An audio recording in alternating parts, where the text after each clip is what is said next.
Live from WRAL News Headquarters in Raleigh, your number one source for local news. WRAL News, coverage you can count on. Taking a look at our frost advisory. It covers almost the entire viewing area. Coldest morning that we've seen so far this season. But I'll show you who is more likely to see frost than others. There's more security at a Raleigh school today after a nearby shooting that has parents on edge. It feels very unsafe sometimes, and to think about like, oh, now we have to be careful at 2:30. And the latest shooting comes as Raleigh city leaders are talking about how to improve safety downtown.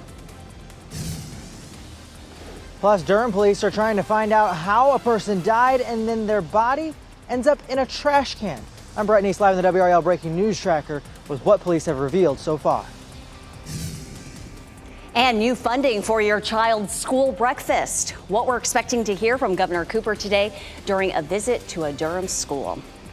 It is 6 o'clock and maybe you're enjoying your breakfast now, and we appreciate you tuning in so we can get you up to speed on what you need to know. First of all, it is chilly out there. I'm Renee Chu. I'm Jeff Hogan. Yeah, maybe some hot cereal today for breakfast might be a good way to start off with your hot coffee or whatever your favorite drink is. Elizabeth Gardner is in the WRAL Severe Weather Center right now with that blanket of blue all over us out there. Yes, frost advisory. Of course, the coldest morning that we've seen so far this season. If we drop to 38 in the triangle, which is what we're forecasting, it'll be the coldest morning since April 11th. Of course, we'll have plenty of more of this coming our way in the next few weeks. Let's take a look at some of those temperatures. We dropped to 32 in Siler City and Roxborough. You're more likely to see frost in our northern or western counties. You're also much more likely to see it in a rural area than you are if you live in town. For example, in Durham and Raleigh, it's 40. In Lewisburg, it's 32 right now, 38 in Rocky Mount and Wilson. But even if you live near Rocky Mount and Wilson, if you are out in the county, you have a better chance of seeing some frost. It's 32 in Robbins and Sanford, 34 in Rayford, 34 in Southern Pines, but it's 38 in Clinton, 36 right now in Smithfield. We take a look at our 24-hour temperature change, running anywhere from about 5 to about 10 degrees cooler than this time yesterday. Our skies are clear. It's a beautiful look here at Zebulon this morning at their town hall there, their historic building. 40 degrees, though,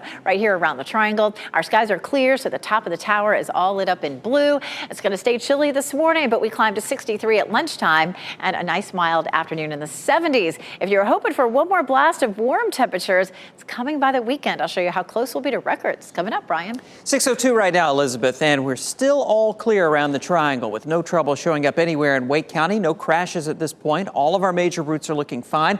US 1 through Cary from Apex all the way up into Raleigh is looking good. And out of the northern side of Wake County, Wake Forest and Rollsville, you're looking fine on Capitol Boulevard and also on Lewisburg Road. In Durham, major routes are clear, including 885. Looking at that live camera at Ellis Road, both directions looking good between I-40 and I-85. Your safety in downtown Raleigh is top of mind this morning. City leaders are addressing their policies while a school is increasing security.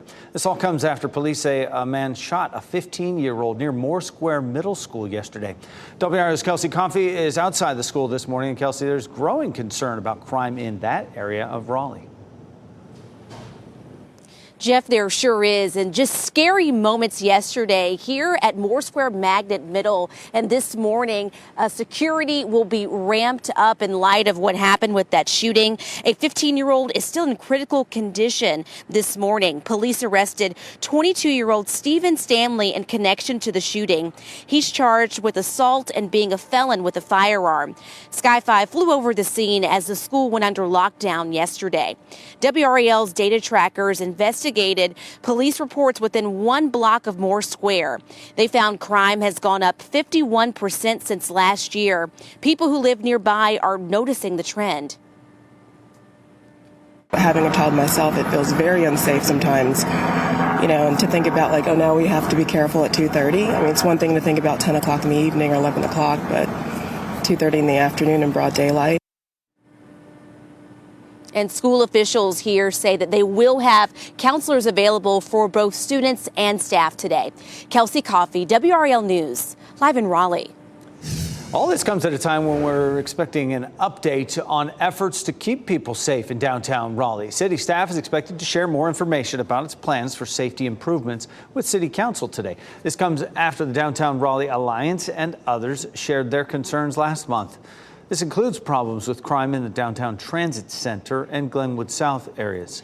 Raleigh police are already planning to add more patrols to those areas. A body found in a trash bin in Durham has police looking for answers. The grisly discovery happened on Rosewood Street, just a few blocks away from North Carolina Central University. Brett Neese is live in Durham, reporting from the WRAL Breaking News Tracker as investigators work to figure out how this happened. Brett. Yeah, Renee, there's still not a lot of details that have been released from this investigation at this point. So we're asking those questions from Durham police, but I want to get you to the video from the WRAL Breaking News Tracker to show you what this scene looked like. Police were called out to this home on Rosewood Street around 6 o'clock last night. That's when they made this discovery. And since then, they've been working to figure out, first, how did this person die?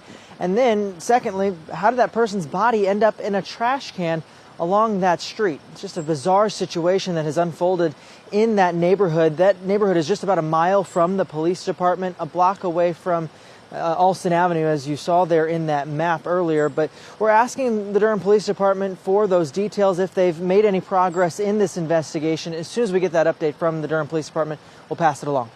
Live in Durham, Brett Neese, WRAL News. New this morning, 2 Israeli women freed after being taken hostage in Gaza are now in a hospital in Tel Aviv. The women arrived by helicopter early this morning. The soldiers carried them into the hospital on stretchers. The 79-year-old and 85-year-old women were kidnapped near the Gaza border along with their husbands. October 7th, Hamas is still holding their husbands. Happening this morning, we'll learn about new funding for your child's school breakfast here in North Carolina. WRAL's Laura Levine is live at Glenn Elementary School in Durham.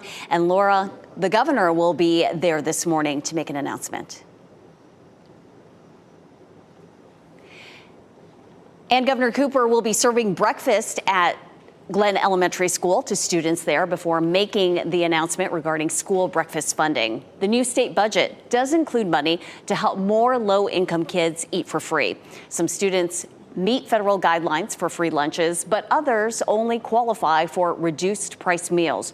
$6 million in this year's budget will cover the cost of meals for those students, and about 25,000 students statewide pay a reduced price out of pocket.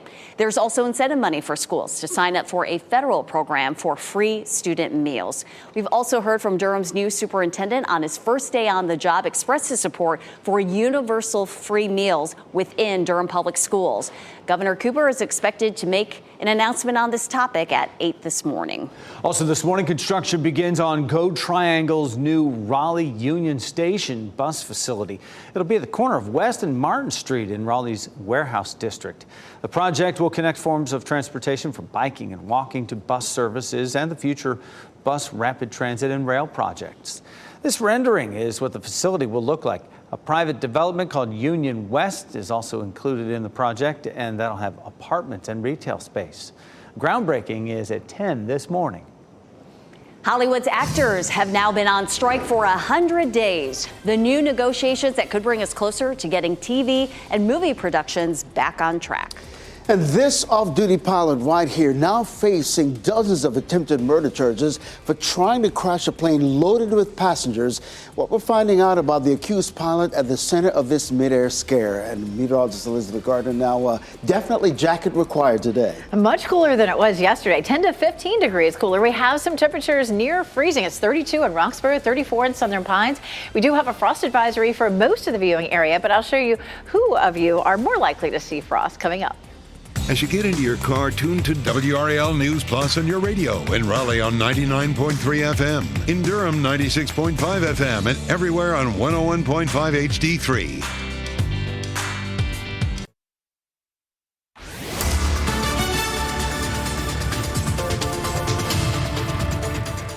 611 frost advisory in effect for most of our counties. If you live in the county and not in town, you're more likely to see frost than if you live, in one of the cities like Raleigh, Durham, Southern Pines, Goldsboro. In town, you're not likely to see frost as widespread as we will in some of the rural areas. Chapel Hill, probably not going to see a whole lot of frost right in town, but it is 32 in Lewisburg now. It's 34 in Southern Pines, 34 Tarboro, 37 Irwin, and in South Hill. So a lot of places are colder than they were this this time yesterday. If you're about to head out the door for some exercise, it kind of feels like winter out there this morning, but it'll feel nice this afternoon. We'll see mostly sunny skies with highs in the low 70s. We have the potential for some record highs over the weekend. I'll show you. Coming up, Brian.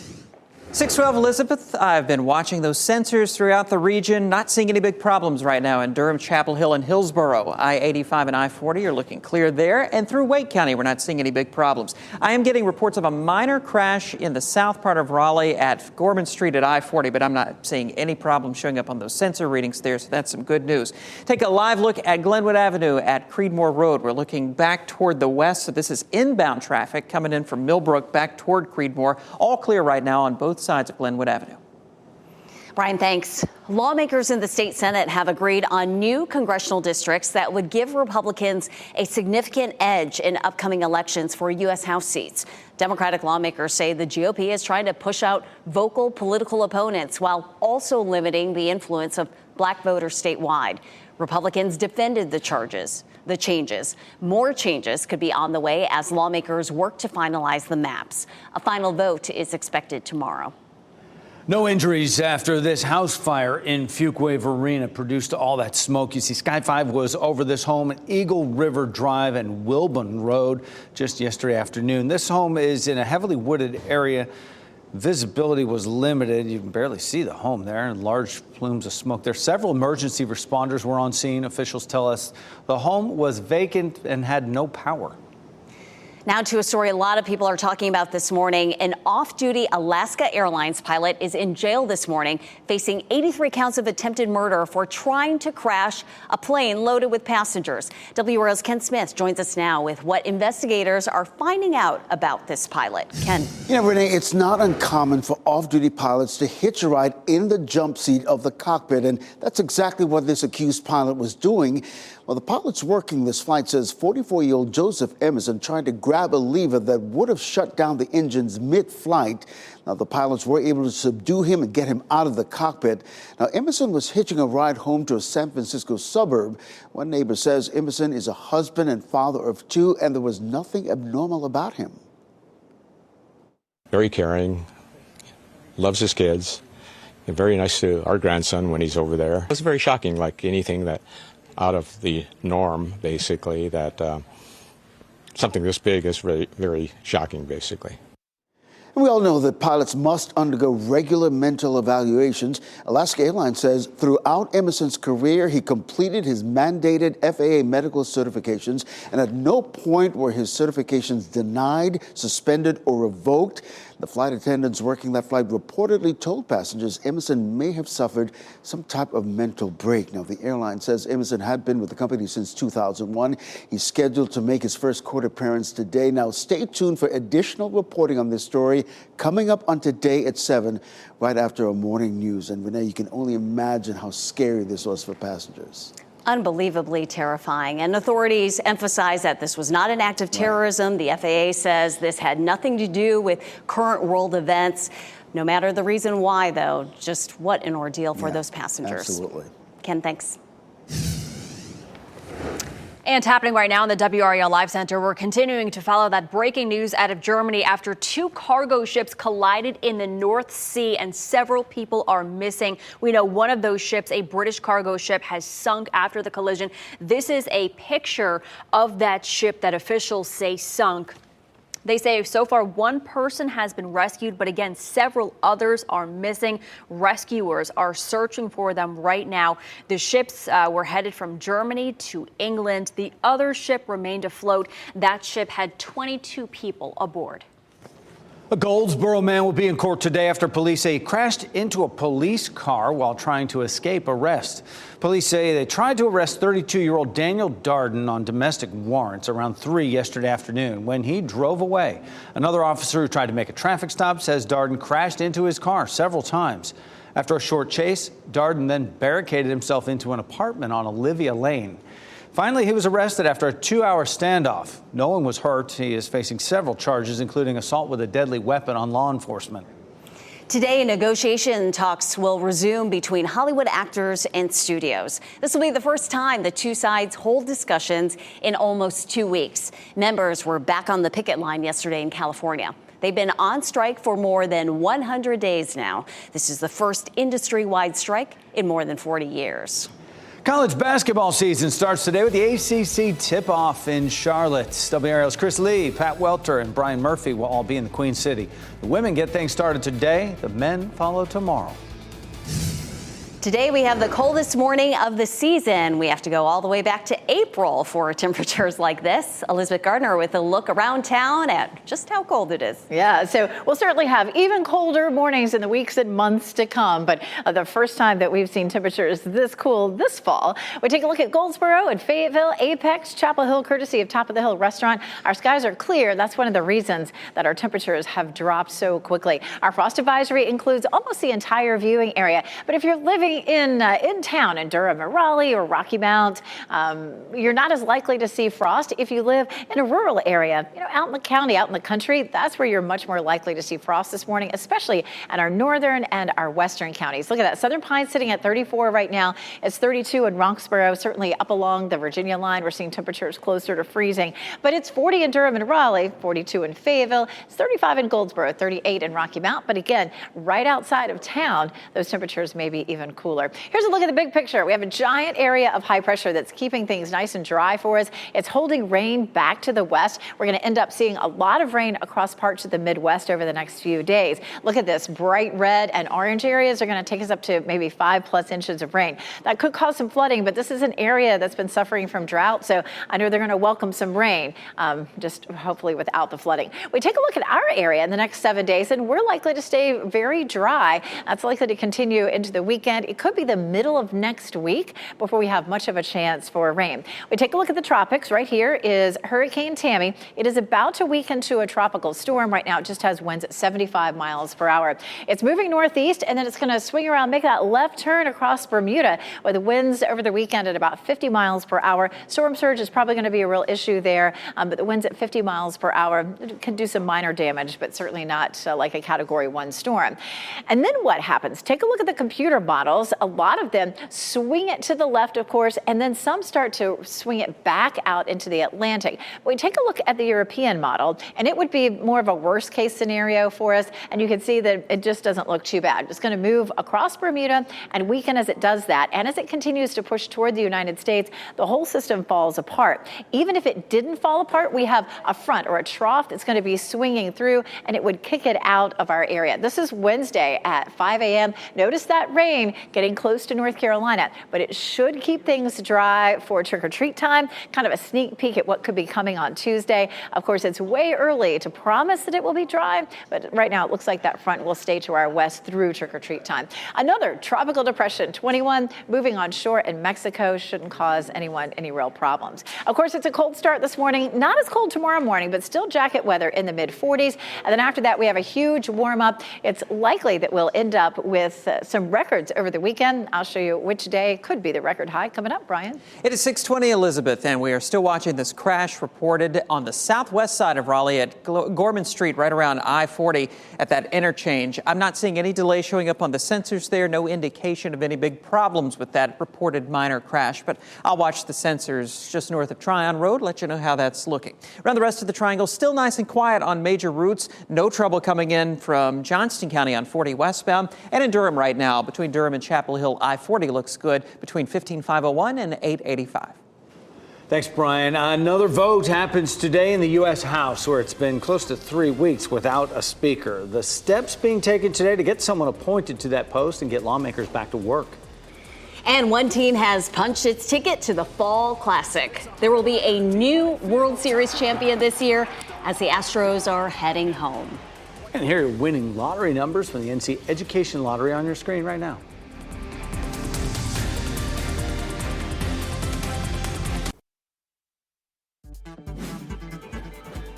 This What's Trending report, sponsored by Rug & Home. The Rock's latest battle isn't happening in a movie or a wrestling ring. It's in a museum. And Brian Schrader is here now with What's Trending. All about this, Brian. Indeed. Dwayne Johnson shared a video from a comedian roasting a new wax figure at a museum in France. The Rock said that he contacted the museum asking for some changes, starting with his skin color. The museum responded quickly, saying its artists already are working on those changes. Yeah, the Wax Museum, fairly light there. The comedian talked about how The Rock looked like a pebble and said he looked like a member of the royal family. I mean, just roasting it. And so that caught Dwayne Johnson's attention, and he's working with the museum now to get that fixed. Looks like old Mr. Clean from the commercial, doesn't he? He does, yeah. He does. Right? Come on, it's got to be The Rock. That's pretty good. Would you sleep on an old stained pillow? Well, a social media user lit the fuse on the debate by posting a picture of one, and insisting that other men know, quote, this thing is magic. Many agreed, saying that it just means it's broken in for comfort, and those who have given them up have regretted it. Some shared different opinions, though, saying that it is, in fact, disgusting. The headline on this says people are divided over whether or not this is gross. Where's the division? Where's the division? Are you kidding me? Put a pillowcase on it. Yeah. Move on. Right, No, exactly. put it in the dumpster. Yeah, that is. I can't. sentimental reasons? Like, I'm all for like lived-in stuff, you know, having stuff broken. That's just Or the reason it's vintage or- yellow. I don't even want to know yeah. why it's yellow. Biohazard. How does it get Yes. yellow? I don't So want. unsanitary. I don't want. Gross.